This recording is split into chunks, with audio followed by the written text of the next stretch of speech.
Before you came on the show that day, you had you didn't know you were going to be coming on the show, and you had indulged slightly in a little bit of psilocybin mushrooms. And I want to talk about this. I just think I wanted to break the ice with this, but I feel like talking about failure first, and then we get into that supreme success. Yeah, sure. What's good with the silly? And also what do you think about the path that certain places in America are taking right now towards the legalization of psilocybin? I think it's great. I think it's going to be. I personally see it as an antidepressant. Mm-hmm. I think especially more than ever right now, with creative people feeling entrapped because of quarantine and COVID and staying inside.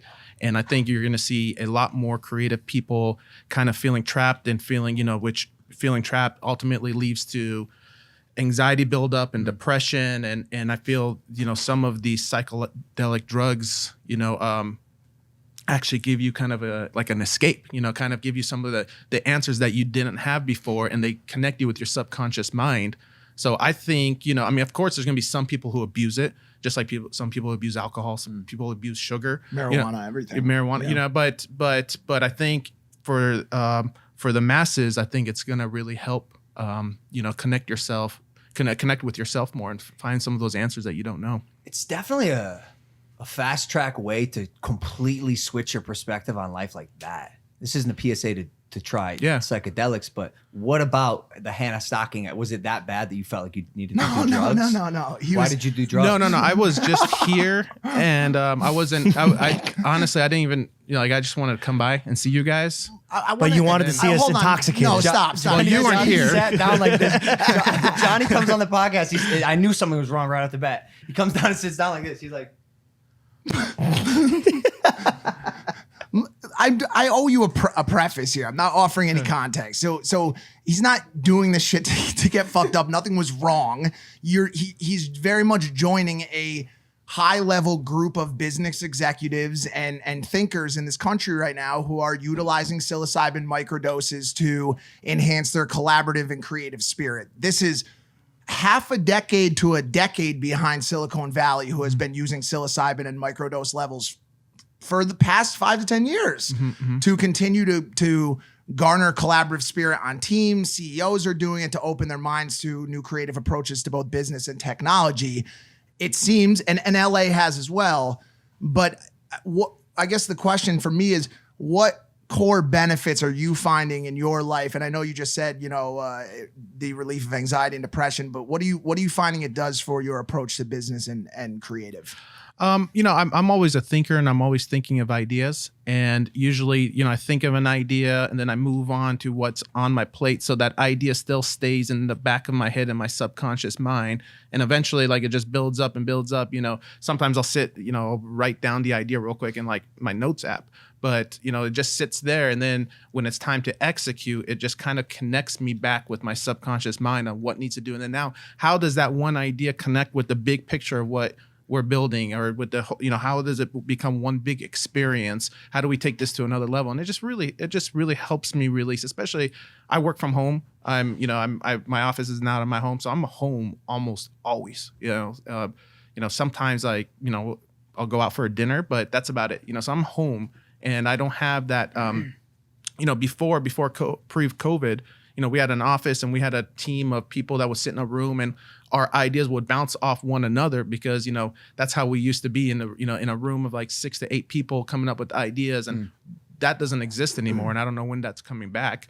So, now I'm feeling, a little bit separated from that. And now I'm just working on different things, but, I'm not doing it every day, And you're not doing it in high doses. You're not doing it because the lack of people in your house, you're using it to create imaginary people. No, I think the last time I was here is the last time I may have even done it. It's not something I'm doing every day. Now there are people doing it. Microdosing every day. And let's talk about the dose for a hot second too. What are we talking about? Half a gram? Approximately a gram? What do you think? Mine's like a nibble. Mine's tiny. Yeah, you really might a tenth of a gram. Yeah. Maybe. I don't know. I don't even know the numbers. Does your stimulation with psychedelics end there?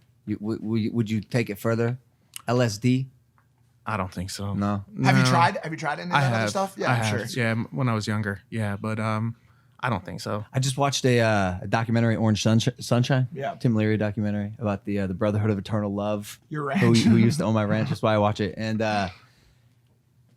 it's crazy. LSD, I feel like, has a very prolonged effect. The side effects of altering your mind in that way for as long as these hippies did was evident. You afraid of the side effects or any of the long-term effects of? I mean, I'll be honest. I did LSD. I think when I was 15 years old, which is over 20. Yeah, I get flashbacks sometimes. Bullshit. Yeah, I get Well, it sits flashbacks in in your my spine. sleeps. They say if you crack your spine, you can release a hint of the acid. I get it in my sleep. I don't know, maybe the way I'm sleeping, the angle, but sometimes in my sleep, That's like I'll crazy. just get. Just from one experience. No. There's a few. Yeah, 'cause but I was young, so I don't know. 15? Yeah, I was 15. Yeah, That's young. freshman year. That's young. Did you do it more than 7 times? Probably around that. There's That's that a old. lot of There's time. that old. Why? I don't even know if it's actually a clinical diagnosis, but there's that old. Is it really? If you've used acid more than 7 times, you're clinically insane. Is that what it is?